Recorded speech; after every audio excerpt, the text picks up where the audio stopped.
Hey everyone, I hope all is well today. Today is February 13th of 2026. And so, shifting gears today, we're going to do something a little different. I am letting Jesus guide me. He has put in my spirit that he wants me to go through like a full-on testimonial video. And so that's what I'm going to do. Basically talking about my whole journey this far. So first and foremost, I claim that Jesus Christ, Yeshua HaMashiach, is the Son of God. He is God. They are one in spirit. That he came in the flesh, bled, and died on the cross, and rose on the third day. That he is my Lord and Savior. Okay, so let's see. All right, Jesus, where do you want me to get started? So I'm kind of doing this and letting him lead me. So, okay. So, to start, sorry, that was bothering me. To start, I guess from childhood, my parents, I grew up in Dallas, in the outskirts of Dallas, and my parents actually got a divorce whenever I was 6 years old. And so there was a little bit of abuse in my home, I do remember. And I'm not going to go into detail of that just because, my dad and the things that I've been through, and my mom has since passed away, actually. She passed away in 2016.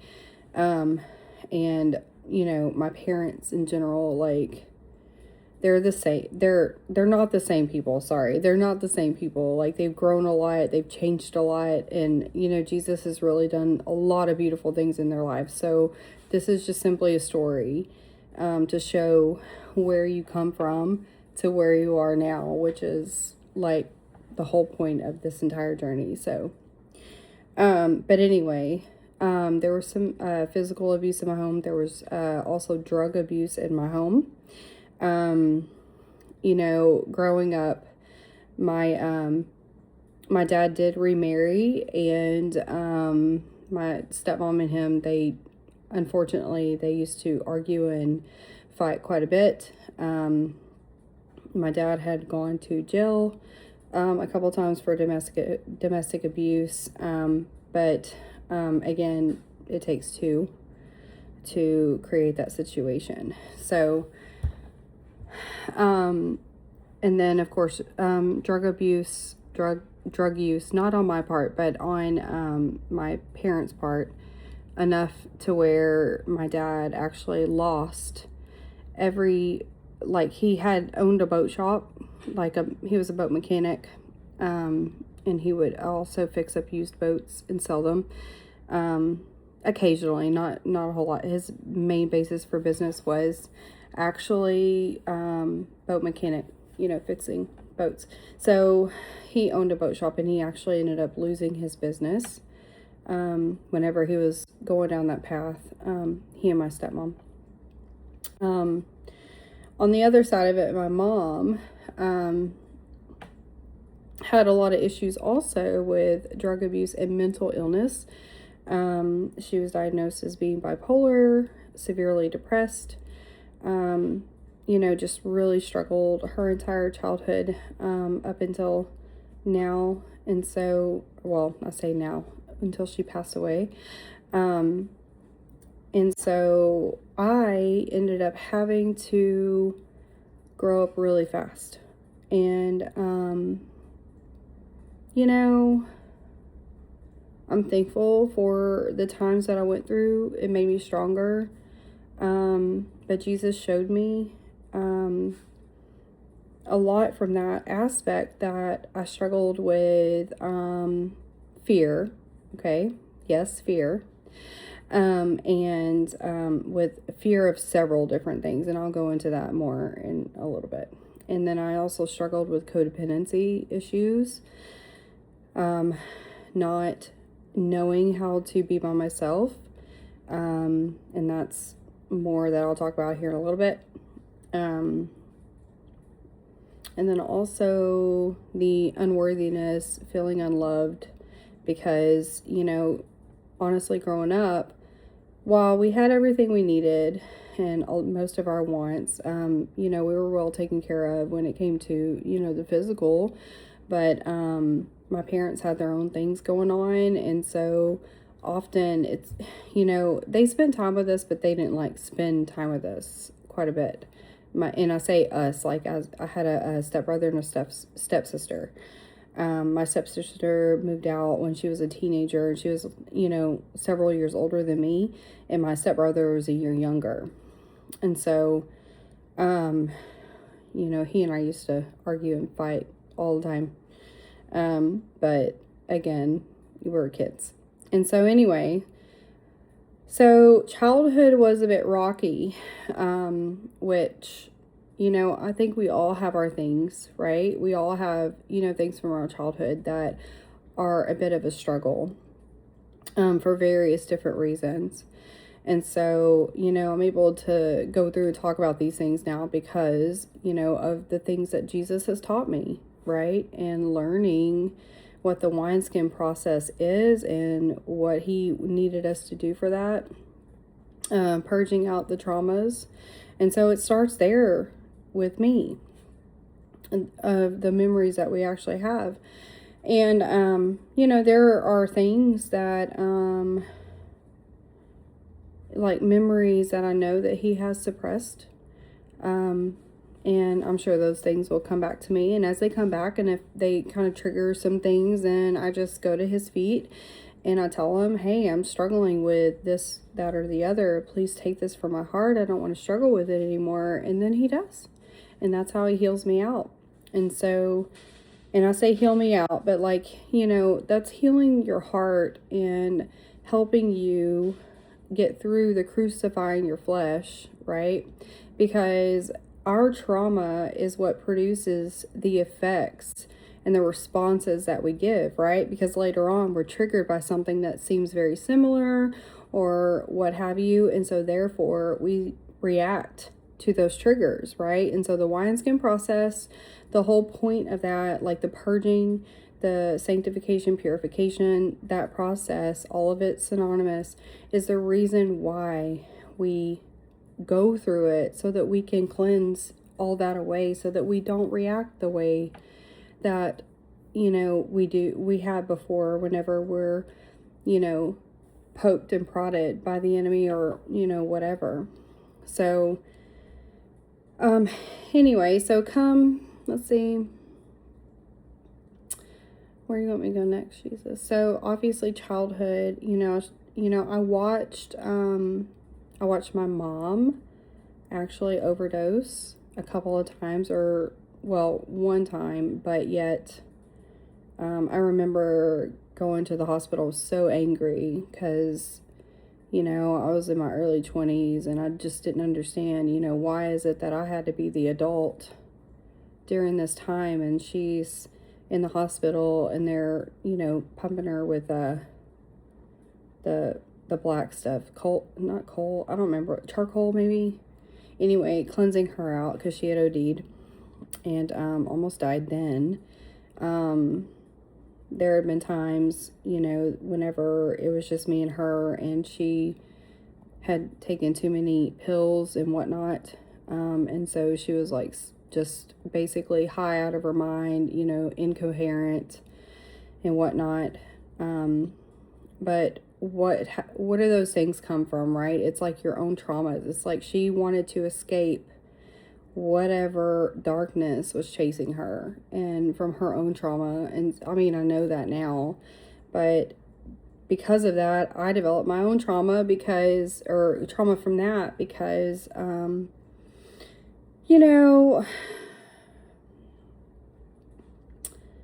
it's hard as a child seeing your parents struggle so much, and then you're trying to go through your childhood and be a kid, but yet you're put in a position that you're worried that something bad is going to happen to your parent, and so it kind of forces you to put on the adult shoes, even though you don't understand what that means at all. And so I had to go through that, right? And so I had a lot of anger, bitterness, and resentment towards my own, parents for a long time.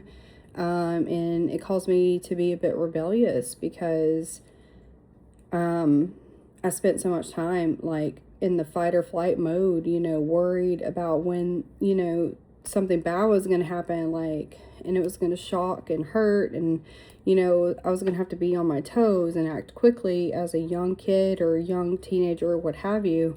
And so that's something that I had developed, during all of that time. And so fast forward, it caused me also to not really know what love was. I didn't know how to love myself. I didn't know how to love others at all, right? And so I was constantly defensive and always being offended by every little thing because of all the different triggers. And I would make rash decisions and, stuff like that. So if you can kind of understand where I'm going with this is, you go through these trials and tribulations, and these tests is what brings about the testimony. Like, you can't have your testimony without the testing, right? And so, fast forward, and you have so much anger, bitterness, resentment, sadness, depression. You don't know who you are. And because at that point in time in my life specifically, like, I didn't know Jesus. Like, I believed that there was a God, but that's the extent of it. But I didn't know him. I didn't have a personal relationship with him. I think I prayed every now and then, but like, I didn't pray with my heart. I think I had a lot of doubt and a lot of fear, and so, anyway, so the way I lived my life at the time, though I was protected, thank the Lord, I was protected from myself a lot of times, but granted, I made a lot of mistakes, and I had to learn the hard way from those mistakes. And it wasn't that I was being punished. It was just that whenever you, are following your own path and you're not following God's will, then he allows you to go through those really tough times because he needs to wake you up. And again, it was your choice. So I went through that. I went through that a lot. And so then, I had my first relationship, like I call it my first love, as a teenager. I was 16, going on 17, and I was with this one man a boy at the time, obviously, for about 7 years. We were actually supposed to get married, and I just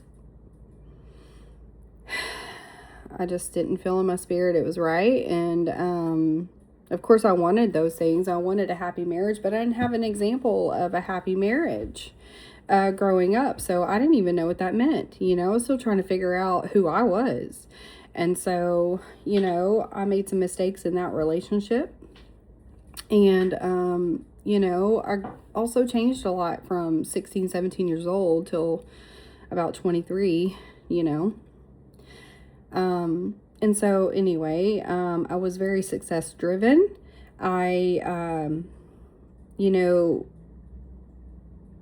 That was one thing, like, growing up, like, I had all the turmoil and stuff at home, but in school I did very, very well. And I think it's because that was like my escape from the, realistic reality trauma and the, constant, mess that was at home at the time.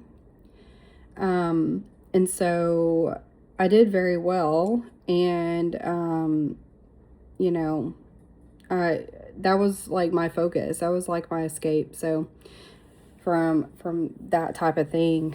So, anyway, let's see, beyond that, I started when I graduated high school, I had left my parents' house because my stepmom and I got into a significant argument. And at that point, I was just done, like so done. And my dad at the time he wouldn't take up for me. He wouldn't fight for me. And, of course, not, I know now why. I mean, he was exhausted himself. So, what was he supposed to do, in that moment? He was trying to figure it out too. And so, anyway, I just grabbed up everything I could and I put it all in my car, filled it up, like clothes and shoes and, all the necessities. And I just left. I left and I went and stayed with my boyfriend and his parents, and about an hour away. And then for about 3 to 4 months, I drove back and forth from their house to school because, I knew I didn't want to drop out of school or anything. I did graduate, normally. But that was rough. I was driving a lot. But, they were very gracious towards me and loving. They helped me out a lot. And so, Jesus, along the way, I can look back now, and he put little angels, along the way to help me through these trials and tribulations.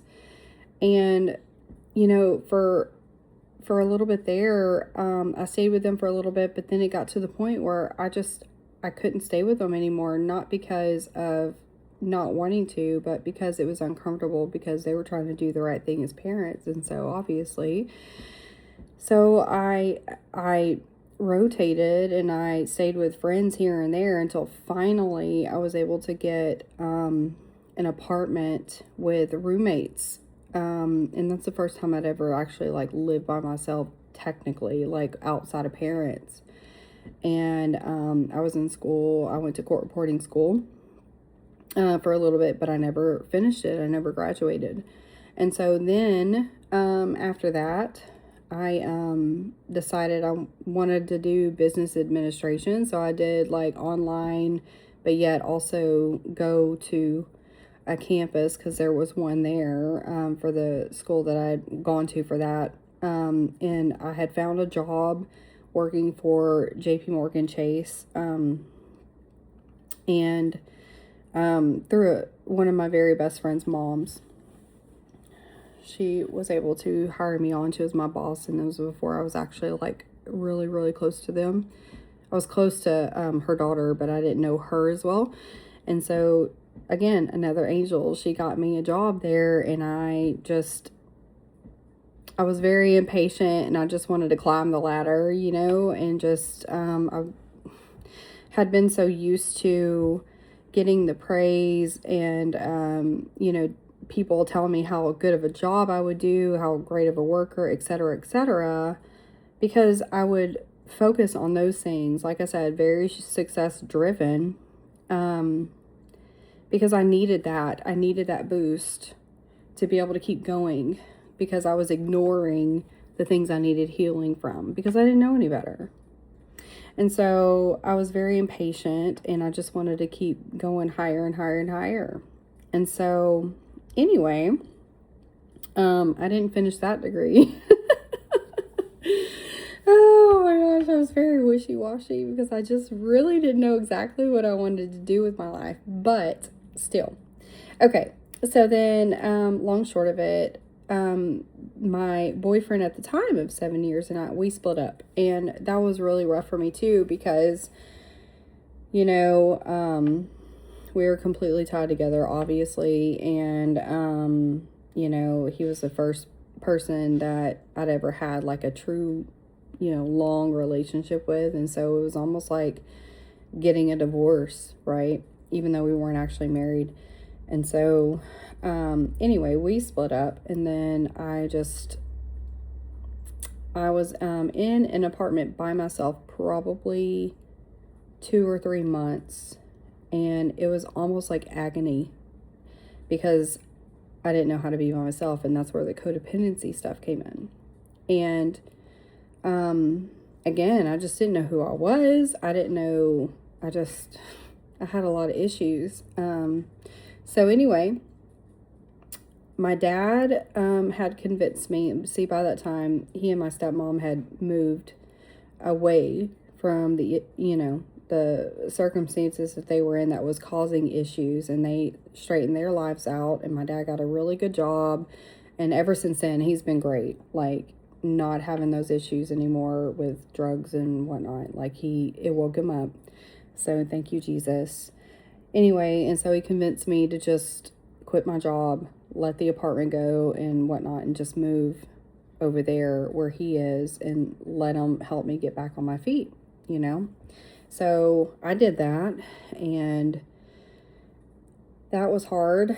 And so, like I said, I was struggling with the breakup and struggling with trying to figure out who I was, struggling with, now feeling like a failure because I'm back home with my parents, right?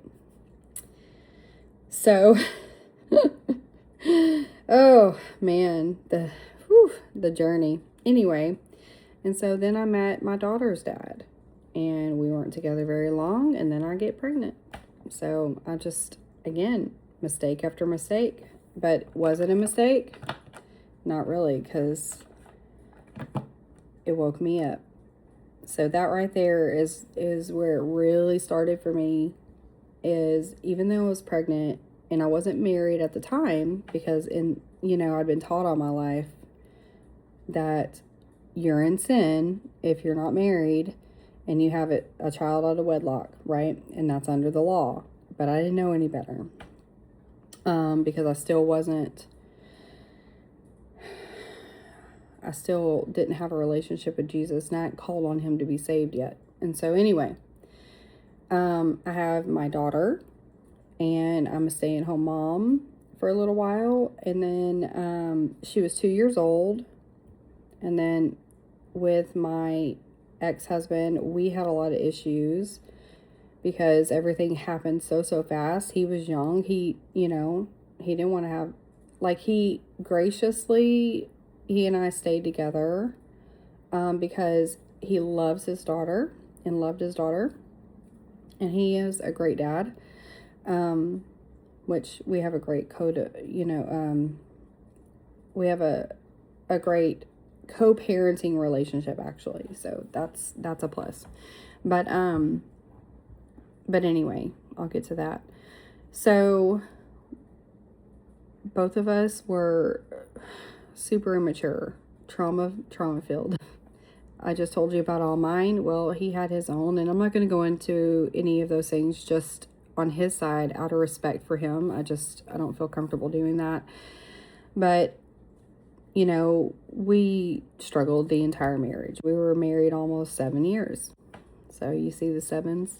It's kind of funny, Jesus. And so anyway, we ended up splitting up after that long, and during that whole time, there were times whenever we would break up and we'd get back together, and then, he would change jobs.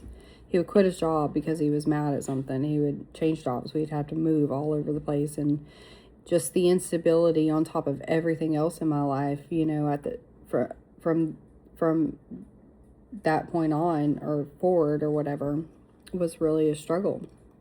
And so pile it on, right? That's kind of how I felt. And so finally one day, I was laying on the couch, and I had on, because like I said, I was a stay-at-home mom. My daughter was 2, and her dad worked full-time, and I was just laying on the couch one morning. It's probably mid-morning, just before lunch, and I was watching daytime TV, and all of a sudden I was just like, you know what? I don't want to live like this anymore. I was like, I need to do something with my life. And so she was a little bit older now, and so it felt more comfortable. Like, I was going to be able to put her in a daycare if I needed to or whatever, so I could start working or doing something. Well, I couldn't find a job. I hadn't worked in, about 3 years, and I didn't have a college education, which that doesn't necessarily always matter. But anyway, so it was very quick that I figured out that if I was going to do anything with my life, I needed to go back to school. So I did, but originally I was going to go to school for radiology tech, right? So yet still medical, but I decided, I started going there, and then of course he had quit his job and he moved again. And so, or we all moved again. And so I had to switch colleges. And then after that, I was like, well, I was working on my basics, so I wasn't quite into, or quite ready to move into a program or apply for a program, with the colleges yet. And so we moved, literally just moved, okay, just moved into our apartment, in this new area. And I was so my daughter was going to go to school, like preschool, or daycare, while I go to my first day of classes. And we were walking down the stairs because we were in the second floor of the apartment that we moved into. And my husband at the time was carrying her, and I had already walked in front of him, and he was helping me help me get her in the car. And I was going to take her to daycare and then go to my first classes, right, for summer school, but with this new college, continue on. Well, he accidentally missed a step on the bottom of the staircase. And I was, like I said, my back was turned, but all I heard was like a smack, okay? And then my daughter is crying hysterically. So then I turned around and I realized that he accidentally missed a step. They both fell, but he was trying to protect her. But in the midst of all that, she smacked her head on the concrete. I don't think I've ever been so scared in my life, because, whenever you have a kid, right? 1 second. Okay, sorry about that. Okay, so anyway, the scariest I've been in my entire life is whenever I heard her fall and hit her head on the concrete. And so basically we took her to the ER. They did a CAT scan. Like, she was pale and she threw up in the car, and you could tell it was like super bad. She was in so much pain. We took her to the ER. They did a CAT scan. They didn't see anything, and by that time she was acting like she was fine. She wasn't crying anymore, nothing. So fast forward, she goes to sleep that night. I had her sleep with me, and then probably around lunchtime, she starts getting really sleepy, and she just goes and lays on the couch, which was not like her at the time. And so she lay down for a little bit, and I'm just kind of watching her, and the next thing you know, she gets up, and she's holding her head, like complaining that her head was hurting, and she was not able to walk straight. So she was staggering when she was trying to go to the bathroom, and then she started throwing up again. So I was like, okay. So that brought it all back, and I was like, okay, it's time to take her back to the emergency room. And so we took her back, and they did more testing, and she just wasn't doing that great. And I remember the doctor, the ER doctor came in. His name was Dr. Brown, and he was amazing. He came in and he basically said, hey, we have a neurosurgeon on call. He used to be a pediatric neurosurgeon. It is my advice that you go ahead and allow him to evacuate the hematoma. She had a subdural hematoma. He said that they could go ahead and care flat her to the Children's Hospital in Dallas, but they're worried that she wouldn't last. So it was that bad. And anyway, and so of course we said, yes, please go ahead and let him do the surgery now, and then we could, get her care flatted to Children's after that. And so let me tell you, I never saw a team work so fast to get someone prepared for surgery. I was just blown away, and I was also, in shock, because it was like things were happening in front of me, and it's like I was there, but I wasn't there. It was just the craziest experience I'd ever had in my entire life. And so I'm scared, and I'm worried, but I also had peace at the same time. And so that was all Jesus. But anyway, they finally get her ready. They roll her back and they start doing the surgery. And so we ended up meeting with the chaplain. And of course, my ex-husband he considers himself atheist even to this day, doesn't believe in God or whatever. And so we're praying with the chaplain, and I'm praying, and that's like my first time, I think, that I ever remember like truly calling on Jesus to help me, like really help me. And so, and help her, my daughter. And so anyway, me and his grandparents and the chaplain were all praying, and he just sat to the side, which I thought at the time was kind of crazy, but anyway, that was just where he was, right, in his beliefs. And anyway, I didn't care so much at the time because I wasn't in the place I am now, right? So anyway, sitting there waiting, we hear that she came out just fine. And so, like, whew, that was the best news. And like I said, this whole situation, like, hours had passed, and it's all still a blur to me. I don't remember everything. It's just like, it's like time just zipped by. Next thing I know, I'm in the helicopter with her and we're flying. I don't even remember the helicopter ride. Didn't feel like it was very long. It probably was about 35, 40 minutes, maybe. I don't know.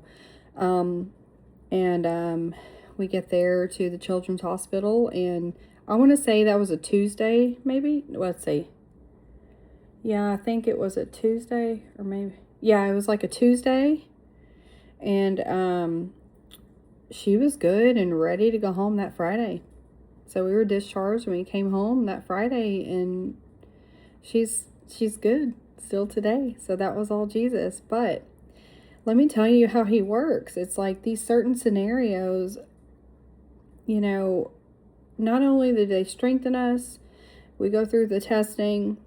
Sometimes we develop trauma and issues from these certain circumstances, but every little step leads to another step. And so that is how that whole situation, and I was just fascinated by how fast the nurses and the medical team were working. And that's when I knew that's what I wanted to do. I wanted to be a nurse.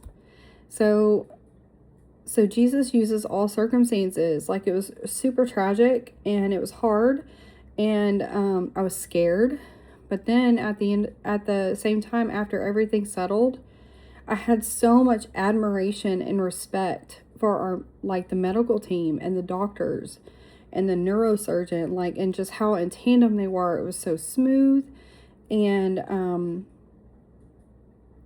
I still to this day am so grateful for them. And so I knew that I wanted to be able to do those things, right, for other people. It just, it was very inspirational, right? And so they helped me. I wanted to help somebody else, and that's why I became a nurse. So fast forward, I went through nursing school, and they tell you whenever you get into nursing school on your first, sometime, during the time that you're in nursing school, because nursing school is tough, that you're going to have a major life event happen. You're either probably going to go through a divorce, or there's a death, or, just crazy things happen. It's because it's so involving. Like, you're obligated to, do the clinicals, and you're obligated for the study, and it's just tough. But, it's a lot. Anyway, and I know other nurses know exactly what I'm talking about. Nursing school is tough. So, and it's stressful, but it's worth it. So, but anyway, so what happens? I end up going through a divorce, the divorce was after nursing school. It was within the first year of me starting the career after I passed the test to become a nurse. But, struggle after struggle in my marriage, during the whole time. We lived apart. Of quite a bit of it just because I was in school. You can't just transfer nursing school. It's really tough to get admitted because you have to apply for the program and there's only limited spots. And then, I mean, it's just a lot. So anyway, so that was a test for me. And so, long short of it, I made it. And when I walked across the stage to graduate, holy crap, guys, like it was just such a sense of accomplishment. And even in that moment, going from a position of feeling like I was just worthless and feeling like I had no hope to become, being important. Like, I'm telling you, these are some rough feelings, and I'm being very honest with you about the things that I used to go through in my own head, right? Just, yeah. And it was a great boost because I felt like, that was wonderful accomplishment. Okay, now I have a chance to make sure that my daughter's provided for, like, all the things, right? And then fast forward, almost a year later, I'm going through a divorce, right? Going through a divorce, and my daughter is like 5 years old, 6 years old. And all the while, my mom, I'm going through a divorce. My mom lives with me. I needed her help, and I lived far away. I didn't have anybody after I got a divorce. And I took my mom out of the assisted living she was in, and I moved her in with me whenever we split up. And so that was another stressor because she has her own problems, and she couldn't work. She was disabled, on a lot of medication, a lot of doctor's visits, and whatnot. But honestly, I know, again, that was all Jesus intervening. And it's not just for me. It's because it ended up being that she was with me and living with me the last 6 months of her life. I'm gonna cry a little. I'm sorry. I do miss my mom. Despite all the stuff, I miss my mom. But anyway, she's so good now. I'm so thankful that she's with Jesus, and she doesn't have to deal with all the darkness that she struggled with her entire life. And so, anyway, I still, even with her living with me, I still had a lot of anger and bitterness, but she was also my best friend. I was like mad at her for the longest time, like, why weren't you like the mom? How come I ended up having to be like the mom, And so those are things that I dealt with there. And so I had those moments where I would, take it out on her, not physically, just snip at her, stuff like that. And she was always so laid back, and every now and then she would say some things that really hurt my feelings. But but like I said, those are things that this process helps us to overcome, right? To not react those ways. And so that's just part of my journey, because I was in a very different place then, and I had no idea, And so, long short of it, that's about the time. That's what I forgot. Whenever my daughter fell and hit her head, she ended up with subdural hematoma. Not too long after that, after her surgery, I felt the Holy Spirit very strong one day, but I didn't realize that that's what it was. And it's crazy because one night, my ex-husband, he was up on his computer, like, just whatever, and he didn't come to bed right away. And when he did, it was probably like 2 a.m. And I remember this conversation. He said that he was listening to some music, and he said that there was some sort of lyrics in there that was talking about God. And then he just felt compelled to be like, okay, well, if you're real, show me, right?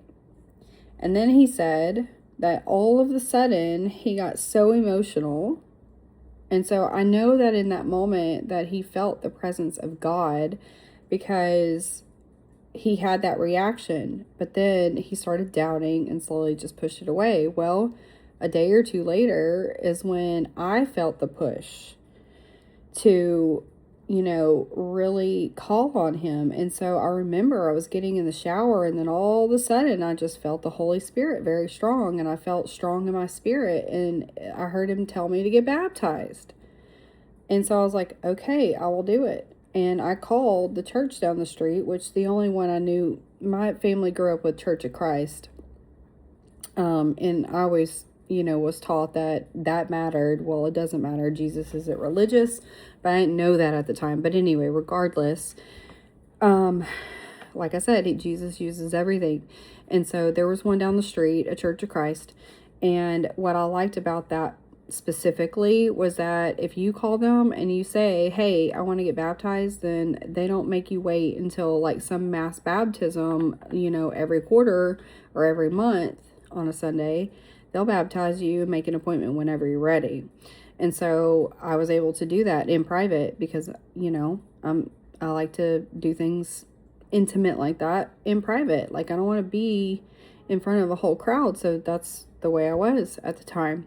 And so I did, and I got baptized. And so that's where it all started for me in my walk with Jesus. So I started attending that church and attending the Bible studies and making friends. And they were very kind to me, the people. I got to know a few people. And then after that is when I graduated nursing school.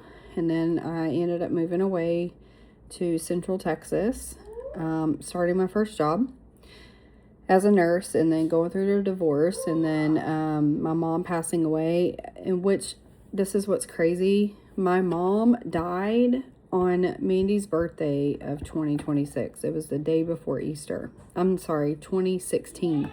Holy crap. Almost 10 years now. It'd be about 10 years almost that my mom's been gone. That I didn't even think about that till just now. That's crazy. 10 years. So anyway, like, how can you deny the dates? And again,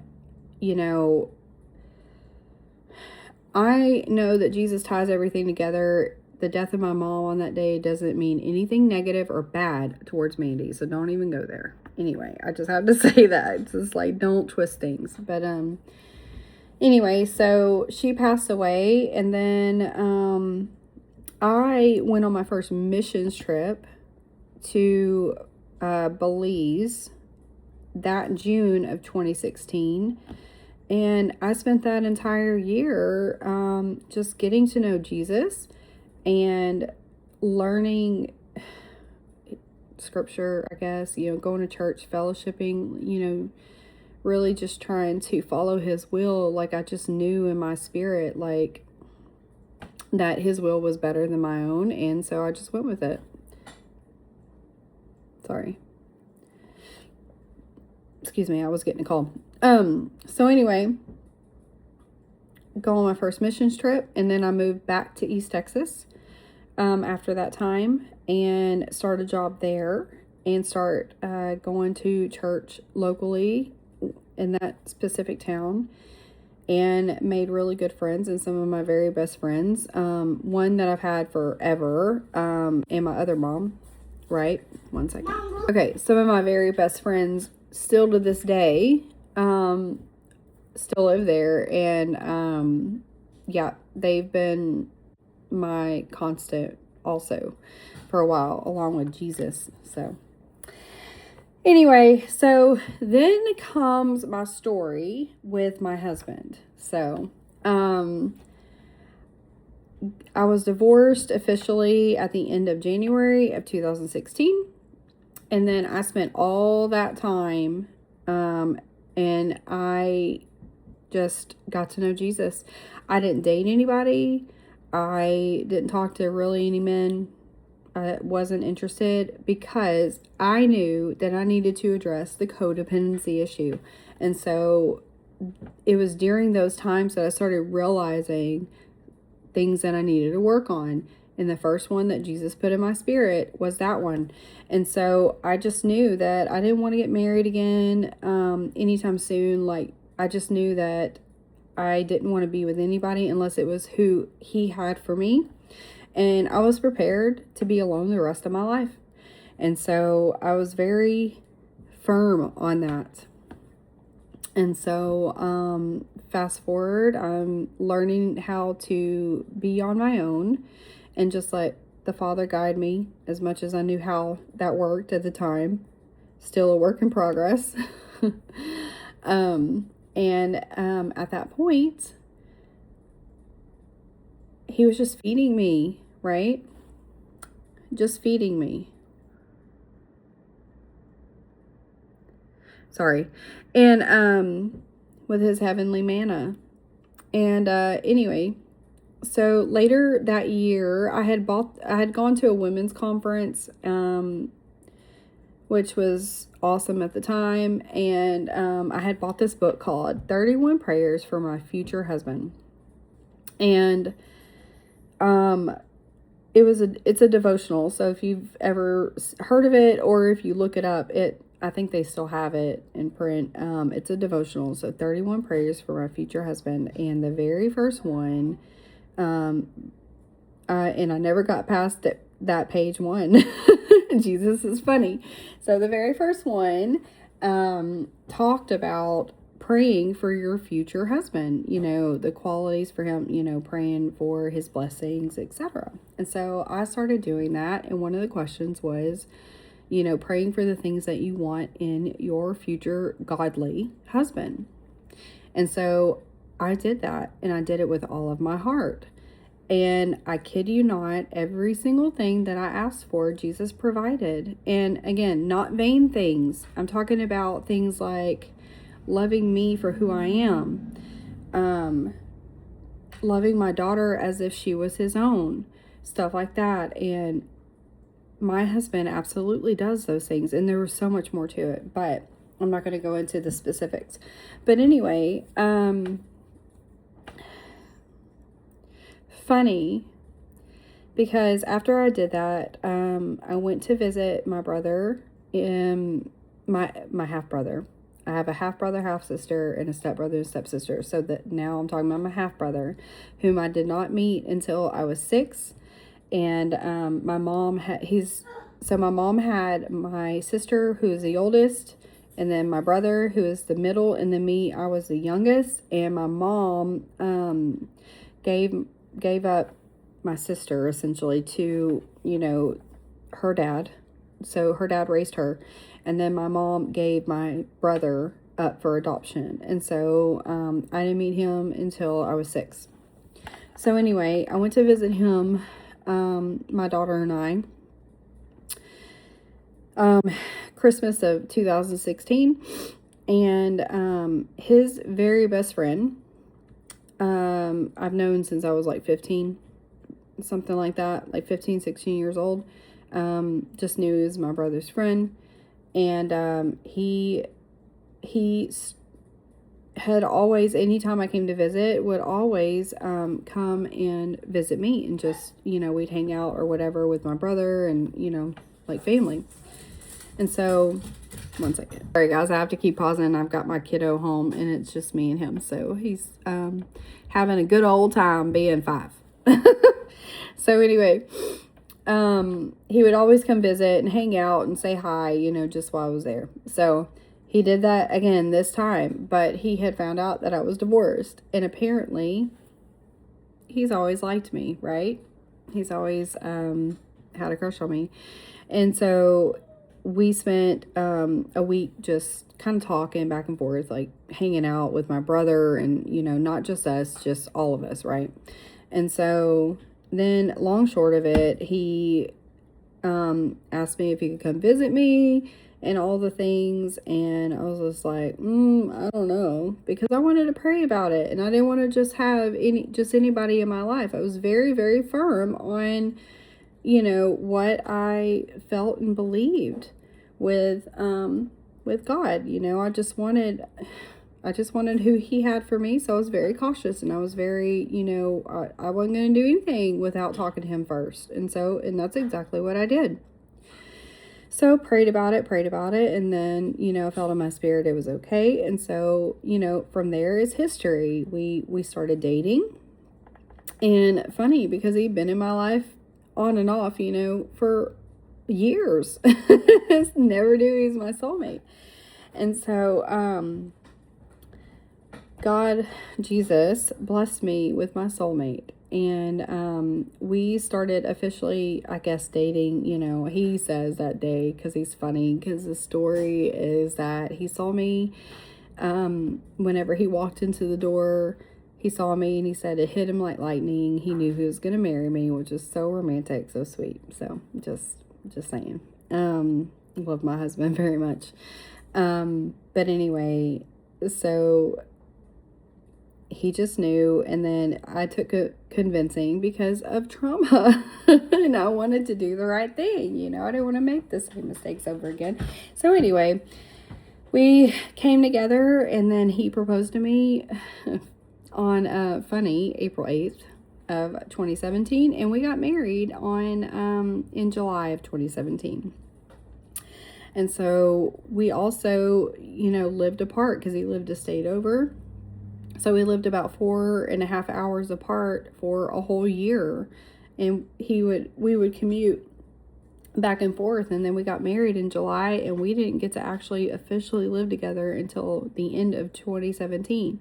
So we spent a whole year doing the long distance relationship. Now, not quite like Mandy and G, because they didn't get to see each other at all in person. Like, we got to see each other, but yeah, so that happened. That was part of my journey. So, and that was all Jesus's design.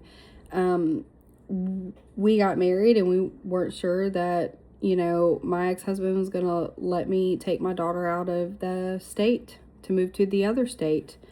And I prayed about it and prayed about it and prayed about it. And he wasn't happy for the longest time, and he was going to pursue legal action and all the different things. And, for the custody agreement. But I'm telling you, at the very last minute, after praying and just waiting on Jesus, before he did anything, the Father, Jesus, he changed his heart, and he gave his permission, and it's been history ever since. I've never had any issues with him.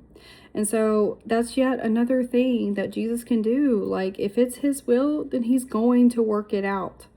Right? And we co-parent just fine, and there's never been any issues with the distance. We meet halfway, and it's been wonderful.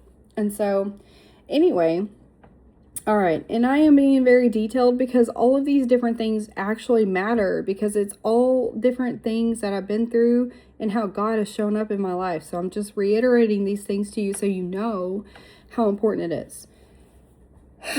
Okay, so then we're married. I live here with him, obviously, like normal. And we have our own child a couple of years later, between me and him. So now we have my son and my daughter. And so my daughter and him, they're very, very close. And she's a great big sister. And she's very responsible, and I'm very proud of her. And then my son is 5, and he is hyper and funny and likes to joke and likes to laugh and he just bounces off the walls because he enjoys, being active. He's very energetic, and he's a good kid. And so, long short of it, as far as our home and my marriage, Jesus has really blessed us. And I have the most patient, loving, kind, gentle husband. And he's just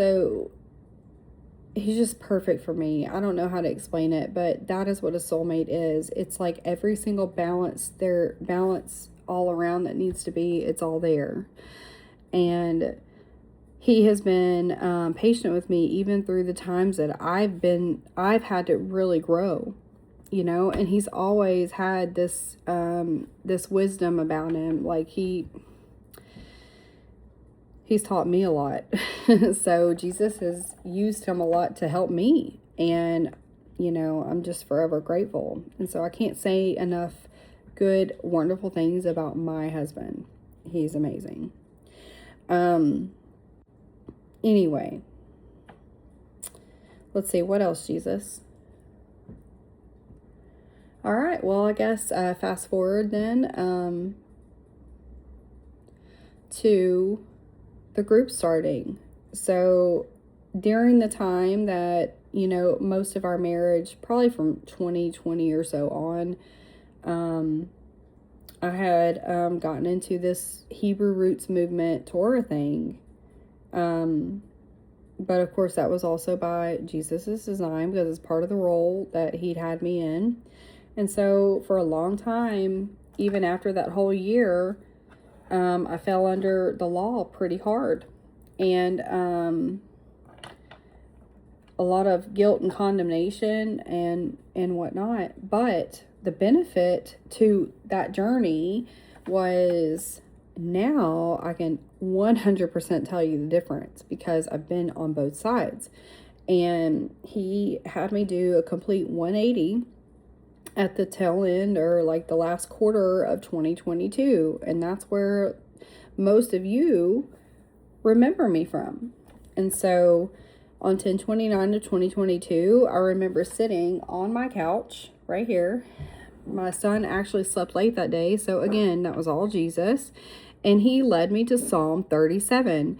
And I felt in my spirit to record, just some thoughts coming through, which it's just me talking, but I know it was the Holy Spirit, because he was talking about, which is so funny because it's full circle right now.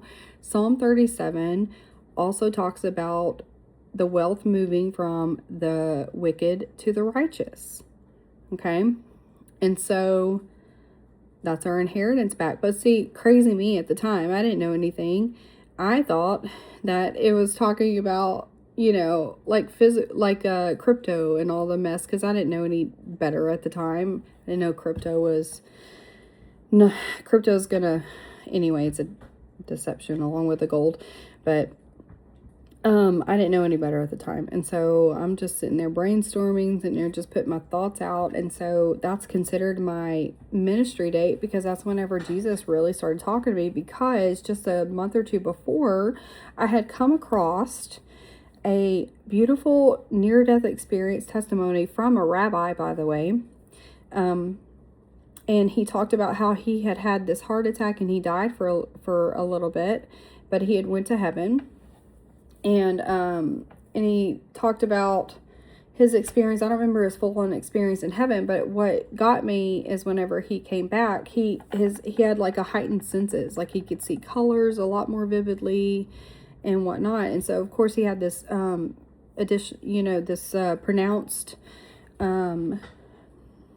what's it called, appreciation sorry, of life, right? Because he had lost it for a little bit, visited heaven, he got to meet Jesus, and then he came back.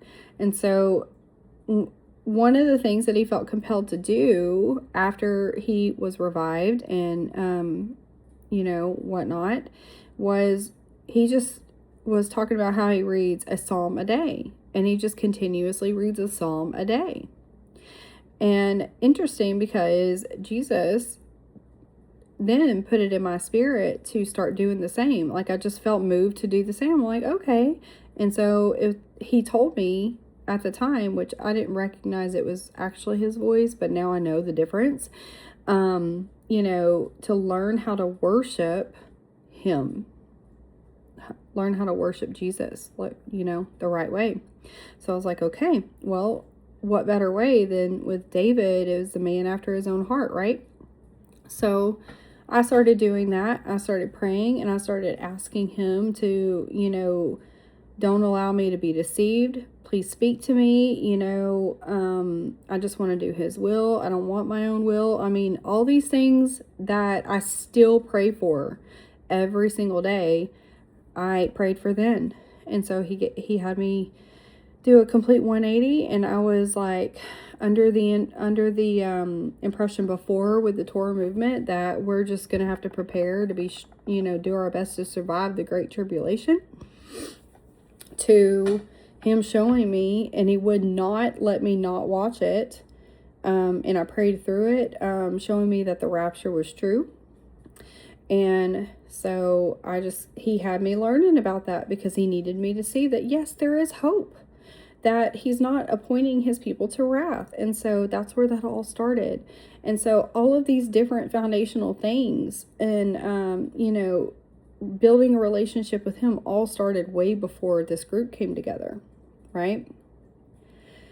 And so let's just fast forward a little bit. He brings, I first actually, let's see, I remember seeing Mandy's first video sometime in January. I don't think I watched the first, the 12/31 of 22 at the time.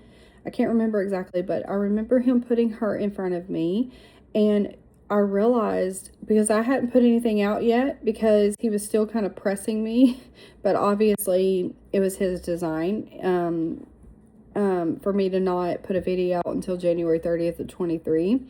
But he had already been talking to me for a few months, and I noticed that what he was telling her, he was telling me some of the same things. And so I got really excited, and I had messaged her, and I think it was on 1/23 or 24 for the very first time of 23. And at that time, she didn't answer me, I think, until a couple days later. And we ended up talking a little bit here and there, and we had exchanged our voice frequencies, but it didn't really kick off until I heard her talking about how another person had confirmed the 215 thing, and that was Jess. And I found Jess's video, and I watched it, and I was blown away because I thought it was so awesome. And that's where that all started, right? And so then I kind of kept tabs on it for a little while, and then I had this dream and about Ophiuchus and whatnot, and I felt so led to get in touch with Jess because I knew at the time that Mandy and Jess had been kind of talking back and forth, and I just felt so not convicted, but so pressed and with an urgency from the Holy Spirit that I needed to do that. And then that's when I got to connect with Jess, and then Jess and I became very, very good friends. It was like we had known each other forever, and it was the same thing with Mandy. And so that's how the whole group got started. Then McKenna came in, and then you guys know history from there. And so this journey has been really tough, and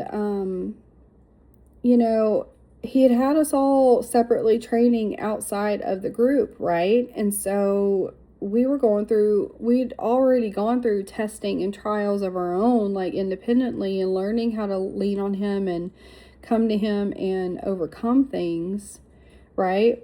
I was starting to learn about what Jesus calls the wineskin process before the group even started. And then I was learning through the Torah movement, the Hebrew roots movement that I kind of went down, about purification and sanctification, which is the exact same thing. And then but I saw the condemnation side of it versus the beautiful love and grace side of it. So I got to see both sides. And the healing process, I had someone from the church I was going to before I remarried, showed me how to walk through that process. And so I'd already been working through the whole, wineskin process during that time. I just didn't, I didn't know it was called the wineskin process. That's what Jesus calls it, and he does that for a reason. But anyway, and so fast forward, and then this whole group starts, and then he starts that whole process of training in the group. And whenever you are getting to know people, let me get a drink real quick. When you're getting to know people that you had not met before, but you're spending all of a sudden, like every day on Zoom and stuff with them, there's a lot of niceties at first, right? But then eventually, as people get comfortable, and I'm talking about everybody, like including myself, then things come out. You get a little bit more snarky, you get a little bit more pissy about things, and then all of a sudden you realize that you're offended and you're upset and you're angry and you don't like how this person does this, and blah blah blah blah blah. And so we had a lot of those bickering and fighting and arguments and whatnot for over and over and over. It's like whenever we would finally come to a point to where we were settled in this group, and we seemed like there was some peace, then something would stir it back up again. And again, that was Jesus, because he was showing us, and I feel the Holy Spirit very strong. It's because he was showing us the areas that we needed to purge, but we didn't know what that meant. We didn't know what that was yet until finally, I think it was like last year or maybe the year before, he really actually explained it to us. But during that time, we were just waiting on the rapture. He gave us this urgency this entire year, and then we would feel like, okay, this is the day.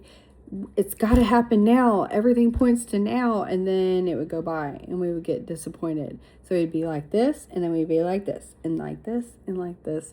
And it just kept happening and happening. And then it got to the point where, I realized that I had a fear of the unknown. Because I came to the point where I didn't want to get excited about things, because I didn't want to have to go get let down about something and kill my excitement, right? Or be wrong about something.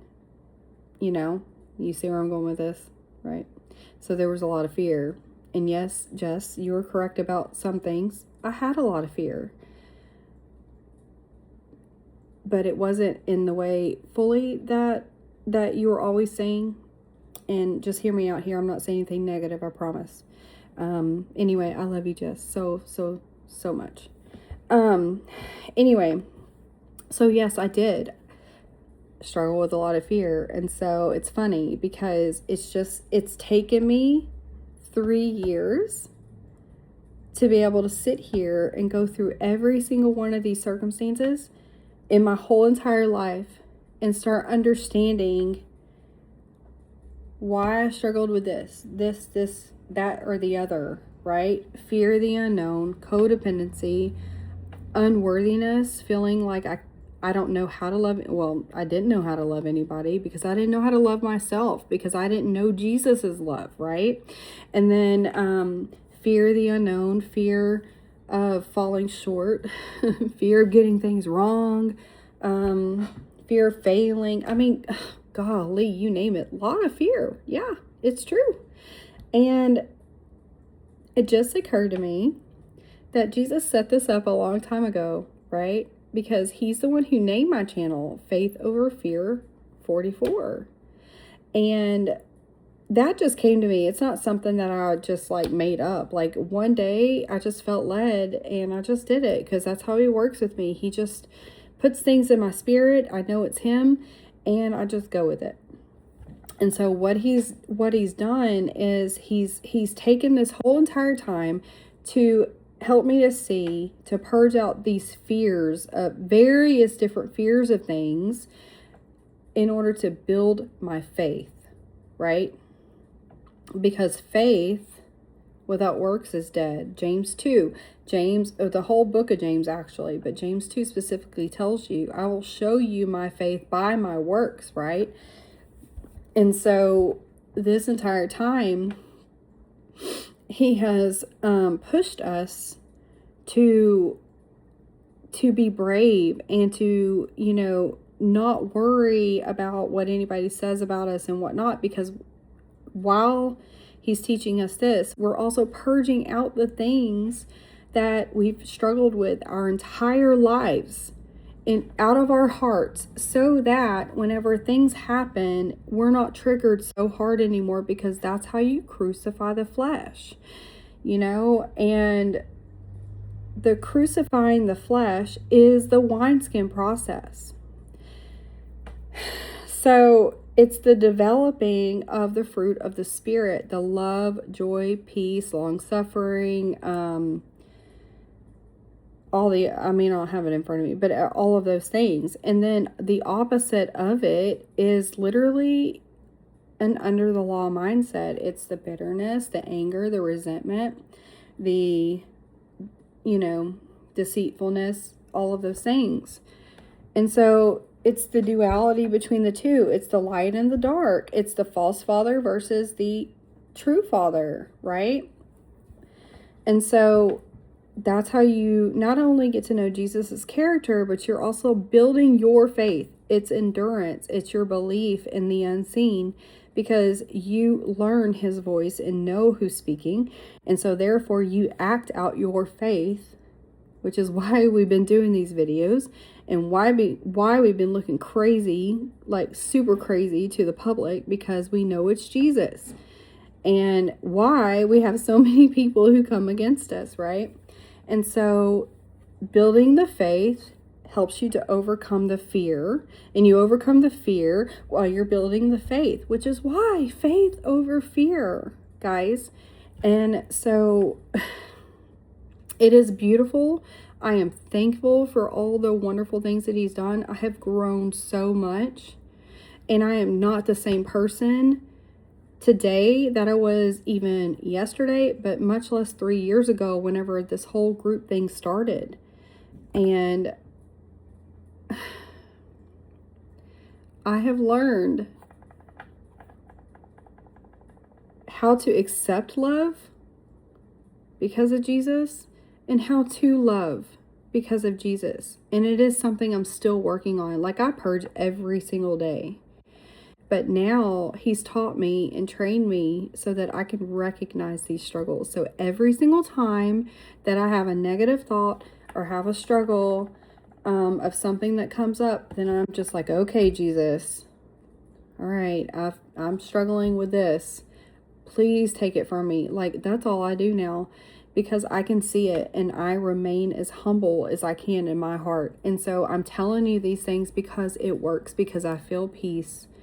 And he used to allow me to circle in darkness, just not because he's mean and not because he's punishing me, but because he's trying to teach me and show me, hey, if you're going to allow your browbeating from your own self, because really that's the negative thoughts. If you're gonna have a negative mindset and you're not gonna stand up and push through and purge it out and admit that you need my help, that sort of thing, then I'm gonna let you have your little pity party, because that's what it is a lot of times. You can circle around in the darkness for a little bit, and then when you get tired of that, then you just let me know, and then I will help you. That's Jesus. So it's funny now because I can see, because he is a dad to his children, and I love Jesus so much, so much. And I know that there's a lot of things that don't make sense to you guys, but listen, we don't have all the answers, but we know what he's told us, and he's thankfully given us some understanding. But at the same time, our faith has built up so much that we know without a shadow of a doubt that it's him. And he's so awesome. So awesome. So, is that all, Jesus? Okay, I think that's what he wanted me to say. But,